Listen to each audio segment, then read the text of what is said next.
ndagushuhuje kandi nguhaye ikaze. Nizere ko aho uri hose udukurikiye umeze neza, waba uri mu Rwanda ndetse no hanze y'igihugu cyacu, nizere ko umeze neza. Kwibutsa ko ikiri Better Screens TV channel ya YouTube igenda gutegura byinshi bigiye bitandukanye, ariko ahanini tukaba twibanda ku buzima ndetse no gushobora kuba wafata amagara yawe meza. Mu kiganiro cy'uyu munsi tugiye kurebera hamwe umuti mwiza cyane kandi akaba ari n'ifunguro, dore ko ari n'ibanga ryo kwirirwana imbaraga nyinshi mu kazi kagiye gatandukanye ugenda ukora mu buzima bwawe bwa buri munsi. Uyu muti rero nabateguriye akaba ari imvange nziza cyane y'umuneke, avoka, indimu, igitunguru ndetse na tungurusumu, dore ko ari umuti ushobora kuba wafata ukirirwana imbaraga nyinshi zidasanzwe zo kuba wakora ibintu byinshi bigiye bitandukanye. Uyu muti rero nabateguriye ushobora gufasha na ba bandi bakunda kuba bari mu gikorwa, ahanini ugasanga barangije agaturu ka mbere, ka kabiri bikanga neza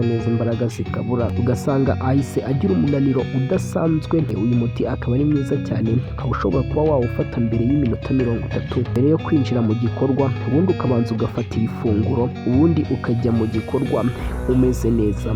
Kugira ngo ukoreshe Viagra, uyu muti ni mwiza cyane ushobora kuba wakoresha, dore ko uyu muti ari umwimerere, ukaba ushobora kuba wakongerera imbaraga zikwiye mu buryo wowe utabasha kubyiyumvisha. Ikindi kandi ni uko uyu muti ari mwiza cyane ku bantu bifuza gutakaza ibiro. Hari igihe usanga umuntu afite umubyibuho ukabije, hanini kandi uriya mubyibuho hari igihe uba uterwa no gufata ibintu byinshi birimo intungamubiri nyinshi zirenze.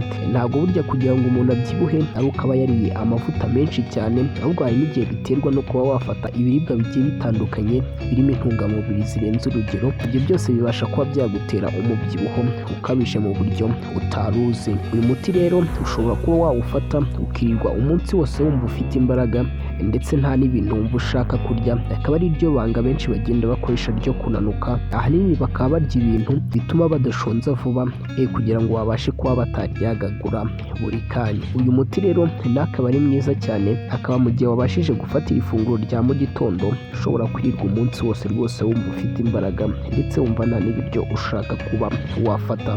Ibi bikaba byatuma ugabanya umubyibuho ukabije ndetse ukabasha kugira umubiri mwiza uzira indwara z'imivuduko y'amaraso ndetse n'izindi ndwara zigiye zitandukanye ziterwa n'imirire mibi. Ikindi kandi ni uko uyu muti ari mwiza cyane ku bantu usanga bafite mu maso, ugasanga ntabwo wajyanye n'imyaka ufite, ugasanga ufite nk'imyaka 18 ariko kubera mu maso rwose ukabona ni umuntu mukuru cyane bitewe n'amastress cyangwa bitewe n'ubuzima uba waragiye ucamo bubi cyane. Uyu akaba ari umuti ushobora kuba wafata ukabasha kuba wagira mu maso heza rwose. N'abantu bakunda kurwara ibintu by'ibiheri mu maso, uyu muti ni mwiza cyane kuko ahanini hari igihe biriya biheri biba biterwa n'imisemburo myinshi cyane ibikura ku rugero rudasanzwe ndetse n'ibinure biba biri mu mubiri. Noneho ahanini waba utanakora siporo, umubiri ukaba wabasha kubyikiza ubinyujije mu ruhu ndetse n'ubundi buryo bugiye butandukanye. Uyu muti rero aba ari mwiza cyane kugira ngo ubashe kuba wagabanya biriya biheri byo mu maso, ahanini bigenda biterwa n'ibinure byinshi biba biri mu mubiri, dore ko kandi bishobora guterwa n'ubudahangarwa bw'umubiri budahagije. Akenshi ugasanga umuntu nta ubudahangarwa bw'umubiri afite, tumikorobe twose tubashije kuba twamwataka, ugasanga turi kugenda tumutera indwara zigiye zitandukanye.